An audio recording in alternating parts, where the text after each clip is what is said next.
माननीय अध्यापकगण और मेरे प्यारे मित्रों, हिंदी दिवस की आप सभी को मेरे ओर से हार्दिक शुभकामनाएं। मैं अक्षिता ठाकुर, कक्षा 10वीं अ की एक छात्र, एक छोटे से भाषण के माध्यम से आप सभी को हिंदी की जो महत्व है वो दर्शाना चाहती हूँ। मेरा आप सभी से एक प्रश्न है, क्या आप सभी अपने जीवन में कभी भी अपनी माँ को भूल सकते हैं? कोई भी ऐसा है?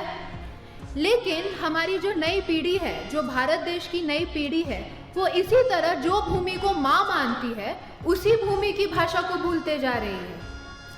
हमें अपने ही देश में रहकर सुशिक्षित होने का प्रमाण हिंदी बोलकर नहीं बल्कि अंग्रेजी बोलकर देना पड़ता है। जिस भाषा ने हमें हमारी संस्कृति से जोड़े रखा, जिस भाषा ने हमारे भारत को अखंड रखा, हम उसी भाषा को भूलते जा रहे हैं।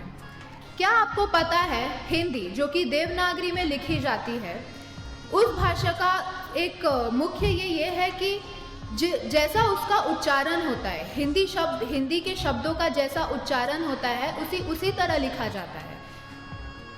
मैं मेरे जो अध्यापक व अध्यापिका हैं जिन्होंने हमें हिंदी का मान रखना सिखाया, जैसे कि आदरणीय सर अतुल गिरमे, मिस सारिका कामले और सारे अन्य अध्यापक व अध्यापिका जिन्होंने हमें हिंदी इतने मान से पढ़ाया कि हम आगे जाके जीवन में कहीं पे भी क्यों ना जाए, हिंदी हमेशा सदैव हमारे दिल में बसेगी।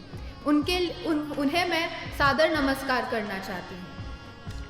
मैं मेरा भाषण यहाँ समाप्त करने चाहती हूँ एक छोटे से कविता के साथ। हिंदी का तुम रखो मान, हिंद देश की है ये शान। नई पीढ़ी हम भारत वंश के, महान योद्धाओं के हम अंश हैं। संस्कृत से जन्मी ये भाषा, देवनागरी भी ये कहलाता। हिंदी का तुम रखो मान, हिंद देश का है ये शान। धन्यवाद।